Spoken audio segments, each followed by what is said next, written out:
अपनी आवाज़ की बुलंदी इतनी हो कि लोगों को सुनना ही पड़े। हौसलों से भरी उड़ान ऐसी हो कि आसमान को भी झुकना ही पड़े। कोशिशें मेहनत करने की इतनी हो कि किस्मत की लकीरों को ढूंढना ना पड़े। वादा खुद से खुद पर इतना हो कि दूसरों की आस पर जिंदा न रहना पड़े। जी, मैं Rupesh Verma high impact academy से आप लोगों को स्वागत करता हूं। चलिए, आज हम लोग हिस्ट्री का क्लास करेंगे। देखिए, लोगों का डिमांड था, जितने भी स्टूडेंट थे उन लोगों का डिमांड था कि सर आप ऑब्जेक्टिव क्वेश्चन करवा दे रहे हैं, फिलिंग द ब्लैंक्स हो जा रहा है, शॉर्ट आंसर हो जा रहा है, लेकिन लॉन्ग आंसर नहीं हो पा रहा है सर, उसको थोड़ा सा बता दीजिए। इसलिए हम लेकर के आए हैं कि लघु उत्तरीय प्रश्न बता दिया जाए और दीर्घ उत्तरीय प्रश्न दोनों बता दिया जाए। तो आज हम यही डिस्कस करने वाले हैं चैप्टर 2 का। चैप्टर 2 समाजवाद एवं साम्यवाद, पार्ट 4 वीडियो है ये। अगर पार्ट 1, पार्ट 2, पार्ट 3 आप वीडियो नहीं देखे हैं तो पहले उसको देख लें, उसके बाद में पार्ट 4 वीडियो देखें। चलिए, तो आज हम लघु उत्तरीय प्रश्न पहले देखते हैं, उसके बाद दीर्घ उत्तरीय प्रश्न को देखेंगे। चलिए चलते हैं अपने प्रश्न की ओर। पहला प्रश्न आपके सामने है, लघु उत्तरीय प्रश्न का यह पहला प्रश्न है। रूसी क्रांति के किन्हीं दो कारणों का वर्णन करें। उत्तर है कि सन 1917 ईस्वी की रूसी क्रांति के कई कारण थे, जिनमें से दो प्रमुख निम्नलिखित है। दो कौन कौन सा है जी? तो उसको जरा देख लिया जाए। जार की निरंकुशता, पहला क्या है? जार की निरंकुशता एवं अयोग्य शासन। 1917 ईस्वी की पूर्व रूस में रोमनों राजवंश का शासन था, जिसके सम्राट को जार कहा जाता था। जिसके सम्राट को क्या कहा जाता था? जार। तो हम लोगों ने ऑब्जेक्टिव में भी देखा था कि सम्राट को क्या कहते हैं? तो जार कहा जाता है। रूस के सम्राट को क्या कहते हैं? तो जार कहते हैं। तो यहाँ हम देखेंगे कि क्या कह रहा है कि उसके सम्राट को जार कहा जाता था। अच्छा, चलिए तो आगे चलते हैं। 19वीं सदी के मध्य तक यूरोप की राजनीतिक संरचना बदल चुकी थी। यूरोप की राजनीतिक संरचना बदल चुकी थी तथा राजतंत्र की शक्ति सीमित की जा चुकी थी। इन सब के बावजूद जार अपनी निरंकुश नीति की बाज नहीं आ रहा था। निरंकुश नीति से बाज नहीं आ रहा था, जो क्रांति का कारण बना। ये था पहला प्रश्न, पहला टाइप। उसके बाद में देखते हैं कृषकों की दयनीय स्थिति कैसी थी रूस में। तो क्रांति से पूर्व रूसी किसानों की स्थिति अत्यंत दयनीय थी। उनके खेत बहुत छोटे छोटे थे, जिन पर वे पुराने ढंग से खेती करते थे। उनके पास पूंजी का भी अभाव था और करों के बोझ से दबे हुए थे। चलिए, ये था हमारा पहला प्रश्न का आंसर। दूसरा प्रश्न देखते हैं।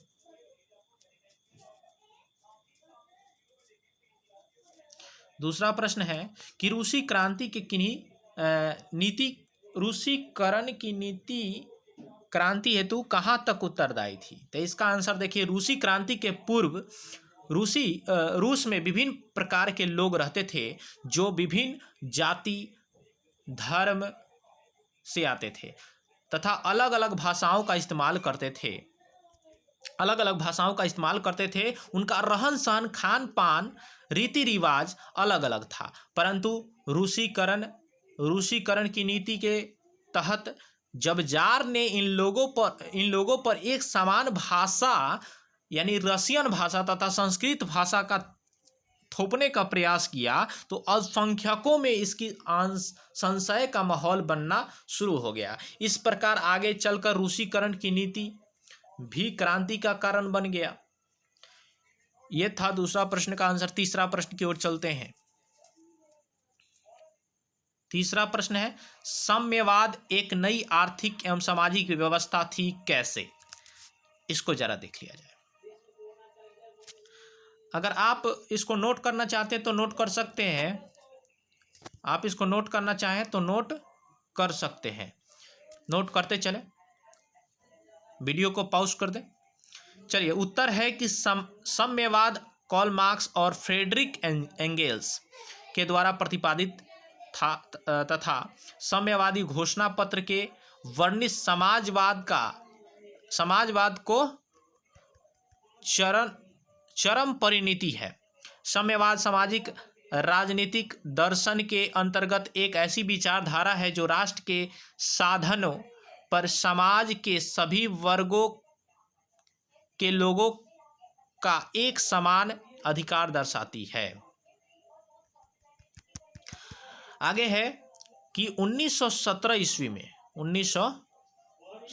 ईस्वी की रूसी क्रांति के बाद रूस में साम्यवादी शासन व्यवस्था कायम की गई थी, जबकि उस समय अधिकतम यूरोपीय देशों में पूंजीवादी व्यवस्था थी। इस प्रकार रूस में पहली बार साम्यवादी व्यवस्था लागू किया गया, जो एक नई आर्थिक सामाजिक व्यवस्था थी।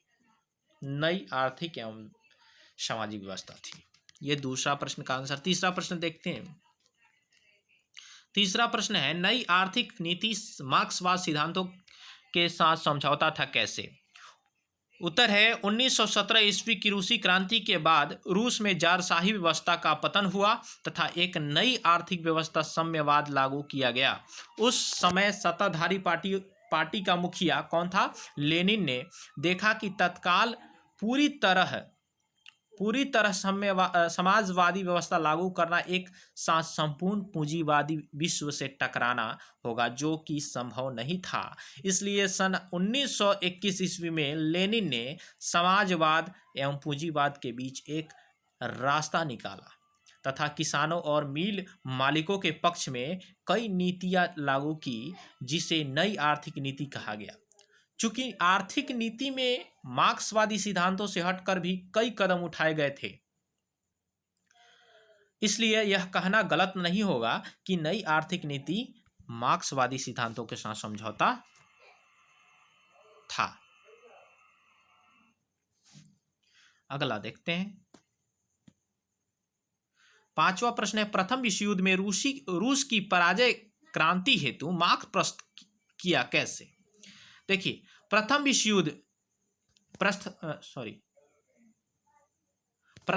युद्ध कब? 1914-1918 तक चला। प्रथम विश्व युद्ध कब से कब तक चला? 1914 से 1918 ईस्वी तक चला। इस युद्ध में रूस मित्र राष्ट्रों की ओर से लड़ रहा था। मिस्र राष्ट्रों की ओर से लड़ रहा था। रूसी जार का युद्ध में शामिल होने का एकमात्र कारण यह था कि रूसी जनता आंतरिक असंतोष को भूलकर बाहरी मामलों में उलझी रही। रूसी सेनाओं के पास न तो अच्छे हथियार थे और न ही पर्याप्त भोजन की सुविधा। इस प्रकार युद्ध में चारों ओर रूसी सेनाओं की हार हो रही थी। रूसी सेना युद्ध हारने के बाद जब अपनी फटे हाल अवस्था में वापस लौटी तो जनता को सम्राट का विश्वासघात समझ आ चुका था। यह रूसी क्रांति का सबसे प्रमुख कारण था। ये हुआ। अगला प्रश्न की ओर चलते हैं। अब दीर्घोत्तरीय प्रश्न देखते हैं। ये था हमारा लघुत्तरीय प्रश्न। अब दीर्घोत्तरीय प्रश्न को देखेंगे। क्या है? पहला प्रश्न, रूसी क्रांति के कारणों की विवेचना करें। तो रूसी क्रांति के कारण निम्नलिखित है। पहला देखिए, जार की निरंकुशता। जार निकोलस द्वितीय, जिसके शासन काल में क्रांति हुई, वह दैवीय अधिकारों में विश्वास करता था। उसे आम लोगों की कोई चिंता नहीं थी। उसके द्वारा नियुक्ति अफसरशाही व्यवस्था अस्थिर थी, जड़ और अकुशल थी। अतः जनता की स्थिति बद से बदतर होती गई। अगला है कृषकों की दयनीय स्थिति, कृषकों की दयनीय स्थिति। कृषकों के पास पूंजी का अभाव था तथा वे करों, यहाँ गलत लिखा हुआ है, करों के बोझ से दबे हुए थे। यहाँ के कर लीजिएगा, है के जगह पर यहाँ पर के कर लीजिएगा। बोझ से दबे हुए थे, ऐसे में उनके पास क्रांति के सिवाय कोई चारा नहीं था। सॉरी। चलिए अगला, मजदूरों की दयनीय स्थिति कैसी थी? मजदूरों को अधिक काम के बदले कम मजदूरी मिलती थी। उनके साथ दुर्व्यवहार किया जाता था। उन्हें कोई राजनीतिक अधिकार प्राप्त नहीं थे। वे अपने मांगों के समर्थन में हड़ताल भी नहीं कर सकते थे। यहाँ भाई एक तरह से सोचो ना, एक तरह से क्या था, एकदम शासन कर रहा था शासन कर रहा था राजा ने, एकदम राजा जो था। चलिए अगला प्रश्न की ओर चलते हैं। अगला क्या है? सॉरी, रूसीकरण की नीति। तो रूसीकरण की नीति देखते हैं। जार निकोलस द्वितीय ने विभिन्नताओं का ख्याल न करते हुए देश के सभी लोगों पर रूसी भाषा, शिक्षा और संस्कृति को लादने का प्रयास किया, जिससे जनता में राजतंत्र के प्रति असंतोष बढ़ने लगा। अगला है विदेशी घटनाओं का प्रभाव देखें। विदेशी घटनाओं का प्रभाव। क्रीमिया के युद्ध में रूस की पराजय ने आर्थिक सुधार का युग प्रारंभ किया। तत्पश्चात 1904 से 5 के रूस जापान युद्ध ने रूस में प्रथम क्रांति और प्रथम विश्व युद्ध में बोल्शेविक क्रांति का मार्ग प्रशस्त किया। ये यहाँ 5वां था जी, 5वां कर लीजिएगा। सॉरी, यहाँ गलती हो गया है, सुधार लीजिएगा, 5वां है। अगला है, गड़बड़ हो गया है, 5वां 6ठा यहाँ होना चाहिए था, यहाँ 6ठा होना चाहिए था। चलिए कोई दिक्कत नहीं, अपना सुधार लीजिएगा। प्रथम विश्व युद्ध में रूस की पराजय देखते हैं। तो रूसी सेनाओं की हार को ध्यान में रखते हुए जार ने सेना का कमान अपने हाथों में लिया, जिससे उनके खिलाफ षड्यंत्र का मौका मिला और राजतंत्र की प्रतिष्ठा और भी गिर गई। ये था हमारा पहला प्रश्न का आंसर। दूसरा प्रश्न देखते हैं, नई आर्थिक नीति क्या है? उत्तर है, लेनिन एक कुशल सामाजिक चिंतक तथा व्यवहारिक राजनीतिज्ञ था। उसने स्पष्ट रूप से देखा कि तत्काल प्रभाव से समाजवादी व्यवस्था लागू करना या एक साथ सारी पूंजीवादी दुनिया से हटकर संभव नहीं है। इसलिए 1921 ईस्वी में उसने एक नई नीति की घोषणा की, जिसे नई आर्थिक नीति कहते हैं। इसकी प्रमुख बातें निम्नलिखित है। पहला है, किसानों से अनाज ले लेने के स्थान पर एक निश्चित कर लगाया गया। बचा हुआ अनाज किसान का था और वह इसका मनचाहा इस्तेमाल कर सकता था। बी है कि 20 से कम कर्मचारी वाले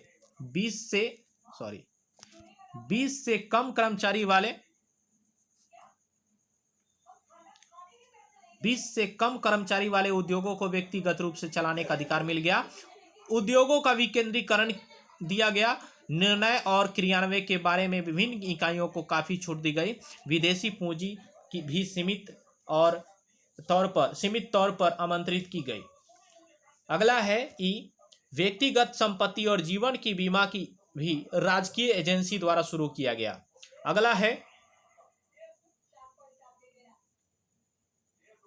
अगला है विभिन्न स्तरों पर बैंक खोले गए। ट्रेड यूनियन की अनिवार्य सदस्यता समाप्त कर दी गई। चलिए अगला देखते हैं। तीसरा प्रश्न, रूसी क्रांति के प्रभाव की विवेचना करें। पहला है, इसमें बताया गया है, इस क्रांति के पश्चात श्रमिक और अथवा सर्वहारा वर्ग की सत्ता रूस में स्थापित हो गई तथा इसने अन्य क्षेत्रों में भी आंदोलन को प्रोत्साहन दिया। रूसी क्रांति के बाद विश्व विचारधारा के स्तर पर 2 खेमों में विभाजित हो गया, समाजवादी विश्व एवं पूंजीवादी विश्व। इसके पश्चात यूरोप भी 2 भागों में विभाजित हो गया। पूर्वी एवं पश्चिमी यूरोप। धर्म सुधार आंदोलन के पश्चात और साम्यवादी क्रांति से पहले यूरोप में वैचारिक आधार पर इस तरह का विभाजन नहीं देखा गया था।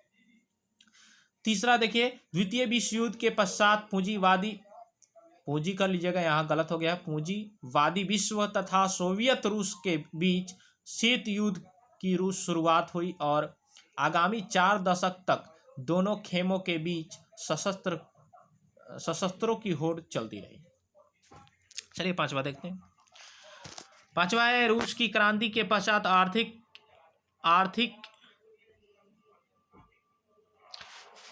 आर्थिक आयोजन के रूप में एक नवीन आर्थिक मंडल आया। आगे पूंजीवादी देशों भी परिवर्तित रूप से इस मंडल को अपना लिया। इस प्रकार स्वयं पूंजीवाद के चरित्र में भी परिवर्तन आ गया। पांचवा देखिए, इस क्रांति की सफलता ने एशिया और अफ्रीका में उपनिवेश मुक्त को भी प्रोत्साहन दिया, क्योंकि सोवियत रूस की साम्यवादी सरकार ने एशिया और अफ्रीका के दो देशों में होने वाली राष्ट्रीय आंदोलन को वैचारिक समर्थन प्रदान किया। छठा देखिए, कार्ल मार्क्स की जीवनी एवं सिद्धांतों का वर्णन करें।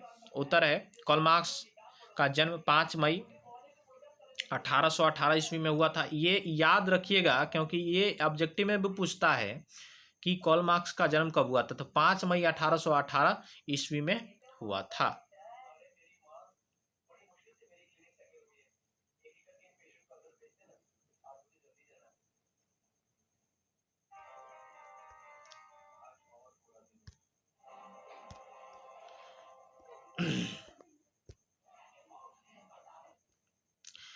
चलिए यहाँ देखिए, कार्ल मार्क्स का जन्म 5 मई 1818 ईस्वी में हुआ। तो कहाँ हुआ? जर्मनी में राइन प्रांत के ट्रियर नगर में एक यहूदी परिवार में हुआ था। कार्ल मार्क्स के पिता का नाम क्या था? हेनरी मार्क्स क्या थे? एक प्रसिद्ध वकील थे जिन्होंने बाद में चलकर ईसाई धर्म ग्रहण कर लिया था। मार्क्स ने बोन विश्वविद्यालय में, कौन सा विश्वविद्यालय? तो बोन विश्वविद्यालय, याद रखिएगा, बोन विश्वविद्यालय में विधि की शिक्षा ग्रहण किया, परंतु 1836 ईस्वी में बर्लिन विश्वविद्यालय चले आए, जहां उनके जीवन को एक नया मोड़ मिला। मार्क्स हीगल के विचारों से प्रभावित थे। 1843 ईस्वी में उन्होंने बचपन की एक मित्र जेनी से विवाह किया। उनका विवाह किनसे हुआ? जेनी से हुआ, मित्र जेनी से विवाह हुआ। उन्होंने राजनीतिक एवं सामाजिक इतिहास पर एक मॉन्टेस्क्यू तथा रूसो के विचारों का गहन अध्ययन किया। कार्ल मार्क्स का मुलाकात पेरिस में 1844 ईस्वी में फ्रेडरिक एंगेल्स से हुई, जिनसे जीवन भर उनको गहरी मित्रता बनी रही। एंगेल्स के विचारों एवं रचनाओं से प्रभावित होकर मार्क्स ने भी श्रमिक के कष्टों एवं उनकी कार्यों की दशाओं पर गहन विचार करना प्रारंभ कर दिया।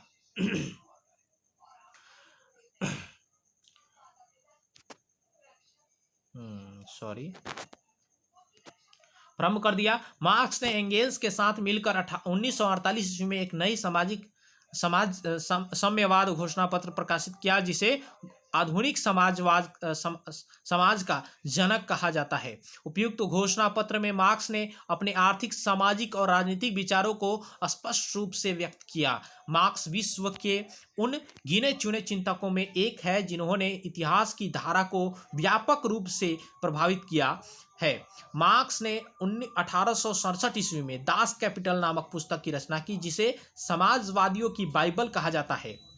मार्क्सवाद ने कुछ सिद्धांत दिए जो निम्नलिखित है।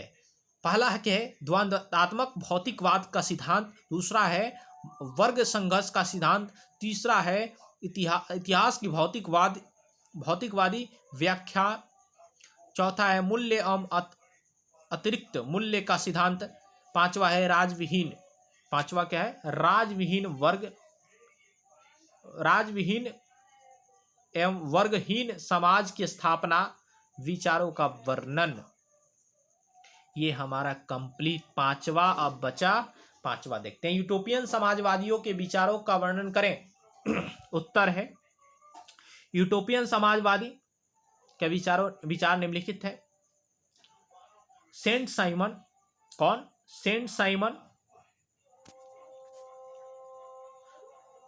साइमन, देखते हैं सेंट साइमन के बारे में। वे प्रथम यूटोपियन समाजवादी एवं फ्रांसीसी विचारक थे जिसने समाज को निर्धन वर्ग के भौतिक एवं नैतिक उत्थान के लिए कार्य करने और लोगों को एक दूसरे का शोषण करने के बदले मिलजुल कर काम करने की बात कही। उसने घोषणा किया कि प्रत्येक को उसकी क्षमता के अनुसार तथा प्रत्येक को उसके कार्य के अनुसार आगे यही समाजवाद का मूलभूत नारा बन गया। सॉरी। चलिए अगले देखते हैं। है कि चार्ल्स फॉरियर, वह आधुनिक औद्योगिकवाद का विरोधी था तथा उनका मानना था कि श्रमिकों को छोटे नगर अथवा कस्बों में काम करना चाहिए। गला फंस रहा है थोड़ा सा। लुई ब्ला फ्रांसीसी यूरोपियन चिंतकों में एकमात्र व्यक्ति जिसने राजनीतिक में भी हिस्सा लिया। उनका मानना था कि आर्थिक सुधारों को प्रभावकारी बनाने के लिए पहले राजनीतिक सुधार आवश्यक है। ब्रिटिश उद्योगपति रॉबर्ट ओवन, वह सबसे महत्वपूर्ण यूटोपियन चिंतक था जिसने बताया कि संतुष्ट श्रमिक ही वास्तविक श्रमिक है। ये हुआ आज का सेवा समाप्त। एंड। चलिए, तो ये अगर अच्छा लगा हो वीडियो तो आप थोड़ा सा इसको सब्सक्राइब करें, लाइक करें, कमेंट करें और शेयर करें। जय हिंद, जय भारत। मिलते हैं अगले वीडियो में, लेते हैं तब तक के लिए छोटे से ब्रेक। धन्यवाद।